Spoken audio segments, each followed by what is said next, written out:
Hallo und guten Tag. Mein Name ist Fabian von Junge Tüftler. Und ich bin Laura. Ich habe früher Informatik studiert und bin auch eine junge Tüftlerin. Das Thema unseres heutigen Videos lautet Quantencomputer.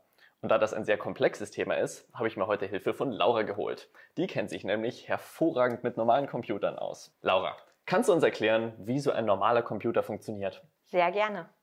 Dafür ist es wichtig, sich einmal vorzustellen, wie Computer eigentlich arbeiten. Und zwar arbeiten sie mit Bits. Ein Bit ist sozusagen die kleinste Informationseinheit in einem Computer. Dabei kann ein Bit entweder den Wert 0 oder 1 haben. Man kann sich auch einen Lichtschalter vorstellen, der entweder ausgeschaltet ist, also 0, oder eingeschaltet ist, eine 1. Damit jetzt ein Computer so arbeitet, wie wir es uns wünschen, muss man ihn natürlich programmieren. Und dieses Programm, das läuft auf dem Prozessor ab. Der Prozessor besteht aus ganz vielen sogenannten Logikgattern. Und die verarbeiten die Bits und sind alle miteinander verschaltet. Um sich jetzt genau vorstellen zu können, wie so ein Gatter funktioniert, stellen wir euch mal das Und-Gatter vor. Das haben wir hier. Bei einem Und-Gatter kommen 2 Signale rein und diese werden verarbeitet zu einem Ausgangssignal. Wenn man sich jetzt wieder Lichtschalter vorstellt, könnten wir sagen, wir haben hier 2 Lichtschalter, die sind ausgeschaltet, das heißt beide sind 0. Die gehen ins Und-Gatter rein und dann, genau, wäre das Licht ausgeschaltet. Wenn ich jetzt einen der beiden Lichtschalter anmache, dann bleibt das Licht immer noch aus. Und nur, wenn ich beide Lichtschalter anmache, also 2 Einsen reingehen, wird das Licht angeschaltet. Das ist ein Und-Gatter. Neben dem Und-Gatter gibt es natürlich noch viele weitere Gatterarten. Und die alle verschaltet können sehr komplexe Schaltsysteme bilden, zum Beispiel ein Prozessor. Fabi, kann ich mir das eigentlich bei Quantencomputern ähnlich vorstellen? Ja und nein. Die Antwort liegt wie immer in der Mitte. Quantencomputer arbeiten auch mit Bits, jedoch sind die ein kleines bisschen komplizierter. Sie können neben den Zuständen 0 und 1 auch alle möglichen Zustände dazwischen einnehmen. Also zum Beispiel zu 70% 0 und zu 30% 1. Diese Bits nennt man dann Qubits oder auch Quantenbits. Und diese Fähigkeit der Zustandsüberlagerung nennen wir Superposition. Superposition. Krass. Und das macht so einen großen Unterschied? Na, aber hallo. Stell dir vor, wir würden Topfschlagen spielen. Ein normaler Computer würde wie auch ein Mensch blind in irgendeine Richtung schlagen, in der Hoffnung, den Topf zu finden. Ein Quantencomputer hingegen hat die Möglichkeit, mit einem Löffel in mehrere Richtungen gleichzeitig zu schlagen. Also zum Beispiel zu 70% nach links und zu 30% nach rechts. Und somit hat er die Möglichkeit, seine Umgebung durchzutesten. Und so findet er in 0, nix den richtigen Weg. Spannend. Das heißt, für den nächsten Geburtstag sollten wir uns überlegen, so einen Superpositionslöffel zu erfinden. Dann werden wir unschlagbar. Aber sag mal, wenn diese Qubits so speziell sind, benutzen Quantencomputer dann auch die Gatter, von denen ich geredet habe am Anfang, oder ist das da anders?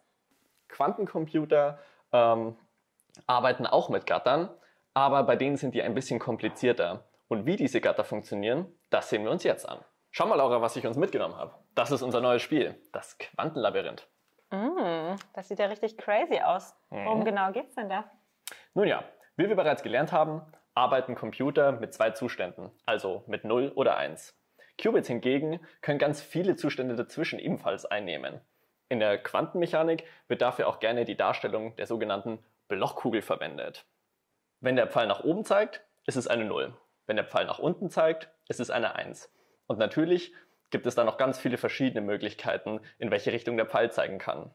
Für unser Spiel haben wir eine kleine vereinfachte Darstellung hergenommen im zweidimensionalen Raum. Dort haben wir die Möglichkeiten, dass der Pfeil entweder nach oben oder zu den Seiten zeigt oder um 45 Grad in jede Richtung.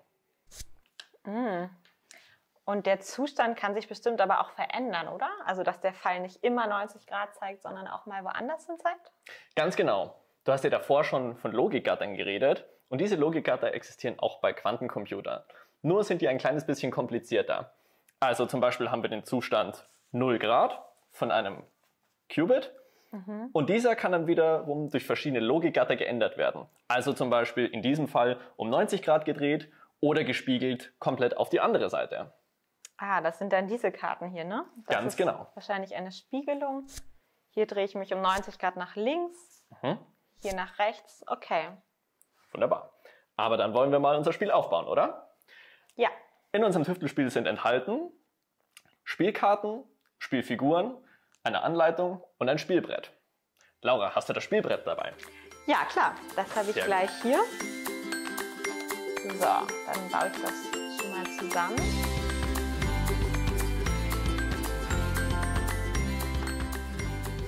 So, und jetzt?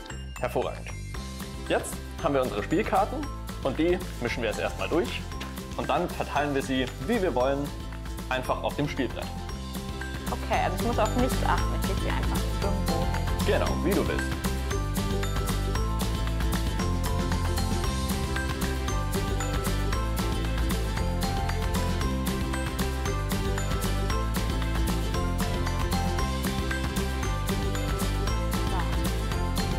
Eine Spielkarte bleibt übrig, aber das erkläre ich dir dann später, warum. Okay, Jetzt kannst du dir eine Spielfigur aussuchen. ich nehme mal blau. Alles klar, dann nehme ich gelb. Wir starten in der Mitte und wie du schon siehst, haben unsere Spielfiguren auch Zustände. Die sind jetzt aber erstmal egal und du kannst sie hinlegen, wie du willst. Okay, also ich mache mal, dass meine zu 0 Grad nach oben zeigt. Alles klar. So, als nächstes kommen unsere Zustandskarten. Die sehen so aus. Die kommen jetzt ins Spiel. Also, die mischen wir jetzt auch ein bisschen durch und legen sie hier hin. Jetzt kannst du die oberste Karte ziehen. Okay. Und dir nicht zeigen, nehme ich an? Genau. Die kannst du jetzt hinlegen und das Symbol zeigt dir, wo die Oberseite von der Karte ist. Ah, genau. Also ich sehe hier sozusagen ein Symbol. Das heißt, hier ist Norden. Genau, da wo das Symbol auch auf dem Spielbrett ist. Okay. Und deine Aufgabe ist es jetzt, mit deiner Spielfigur zu diesem bestimmten Zustand, der hier irgendwo auf dem Feld ist, zu gelangen. Okay, also meiner ist hier zu 90 Grad. Das heißt, das ist das hier. Dann will ich da hinkommen Genau. mit meiner Spielfigur. Aber du willst natürlich nicht nur irgendwie dahin kommen. Weil deine Figur zum Beispiel zeigt nach oben, aber dein Zustand zeigt auf die Seite gedreht. Ah, dann muss ich bestimmt über die Gatter gehen, die du erwähnt hast, um meine Drehung oder meinen Zustand so zu ändern. Ganz genau. Du kannst die verschiedenen Gatterkarten benutzen, um deinen gewünschten Zustand zu erreichen. Okay. Dabei ist es aber sehr wichtig, dass du nur über die vorgegebenen Wege gehen darfst. Okay, also ich kann nicht durch Wände durchgehen, die zu sind. Ganz genau, das geht natürlich nicht. Okay. Und um dir das alles zu vereinfachen, hast du hier deine Extra-Spielkarte und die kannst du überall an den beweglichen Stellen im Spielbrett mit einschieben. Das erinnert mich an das verrückte Labyrinth, wo man Ganz auch genau. die Karte von der Seite reinschiebt und so verändern sich die Wege. Unser Spiel ist an dieses Prinzip angelehnt, da hast du recht. Okay. Cool. Ich würde sagen, wir spielen einfach mal eine Runde, oder? Dann lass uns eine Runde spielen. Dann fange ich mal an. Also, ich gucke gerade nach oben und ich will 90 Grad nach rechts gezeigt ankommen. Also ich könnte jetzt direkt hingehen, dann würde ich mich einmal nach da drehen. Das bringt mir aber nicht so viel. Ich glaube, ich lege einfach mal die hier rein. Und dann kann ich jetzt nach oben laufen über ein Rotationsgatter. Dann drehe ich mich 90 Grad nach da. Und kann ich jetzt einfach hier stehen bleiben, oder? Ganz genau. Du kannst hier an den Ecken einfach stehen bleiben oder eigentlich auf jedem beliebigen Feld, wie du willst.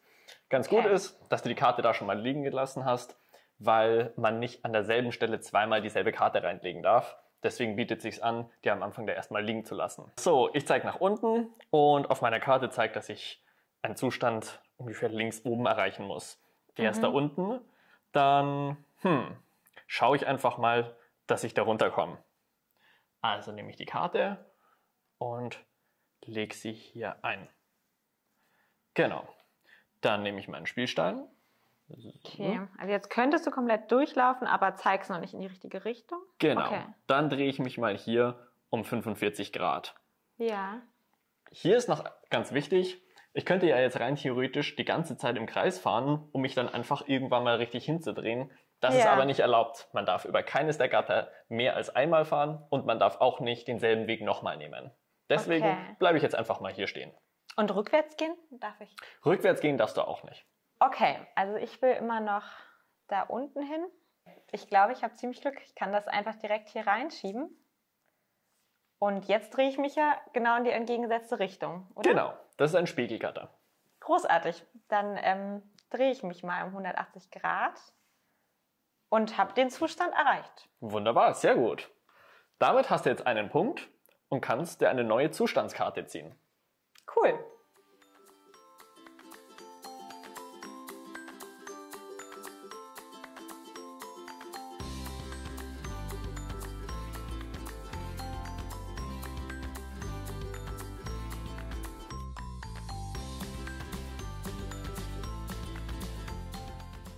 Und jetzt wird es immer so weitergehen? Oder? Genau, wir spielen so lange, bis keine Zustandskarten mehr da sind und derjenige, der zuerst die letzte Zustandskarte fertig gespielt hat, beendet sozusagen das Spiel und dann wird ausgezählt, wer die meisten Punkte hat und die Person hat dann gewonnen. Cool, ich glaube, ich habe es verstanden. Aber sag mal, was würde eigentlich passieren, wenn ich mit meiner Spielfigur über deine rüberlaufe? Darf ich das? Ja, das darfst du, aber das wäre dann ein Spezialfall. Wenn das passiert, sind unsere Figuren miteinander verschränkt. Das bedeutet, dass über jede Gatterkarte, über die du danach gehst, mich auch beeinflusst. Also zum Beispiel, wenn du über diese Karte gehen würdest, würde ich mich auch um 45 Grad mitdrehen. Ah, Verschränkung. Ist das wieder so ein Quantenphänomen? Genau. Die Verschränkung ist ein Quantenphänomen und das bedeutet, dass wenn zwei Quantenteilchen miteinander verschränkt sind, sie nicht mehr unabhängig voneinander sind. Das heißt, sie werden von sich gegenseitig beeinflusst. Okay. Also wenn ich mir jetzt vorstelle, dass du hier wärst und ich jetzt über dich rüberlaufe, das heißt, jetzt sind wir verschränkt. Genau. Und wenn ich jetzt hier weitergehe und mich um 45 Grad nach links drehe, dann drehst du dich auch um 45 Grad. Dann drehe ich mich auch um 45 Grad, genau. Okay. Und wenn ich weitergehe und mich jetzt hier noch spiegel, also einmal so, dann müsstest du dich jetzt auch spiegeln. Dann spiegel ich mich auch, genau. Ja. Und dieser Zustand der Verschränkung hält so lange an, bis dein Zug beendet ist. Quantastisch. Ich glaube, ich habe es verstanden. Wir hoffen natürlich, dass ihr genauso viel Spaß haben werdet, mit unserem Spiel in die Welt der Quantencomputer einzutauchen. Und wenn ihr noch mehr über das wunderbare Thema der Quanten lernen wollt, haben wir hier noch das Quanten-Tic-Tac-Toe. Und was es damit auf sich hat, das seht ihr auf der Webseite. Ich werde immer Der Augenringe wandern immer weiter so nach unten. Videodreh einfach so 10 Jahre gealtert. Im Zeitraffer ist es so wie so eine Pflanze austrocknen, worüber also die Falten bilden. Ich bin auch immer ausgemagert. Das Gesicht wird immer schmäler.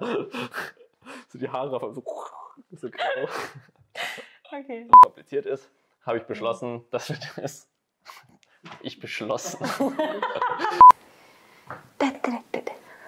Diese arbeiten dann wieder mit Bits, also sogenannten Cube. Soll ich vergessen, wie ich sage? Cut.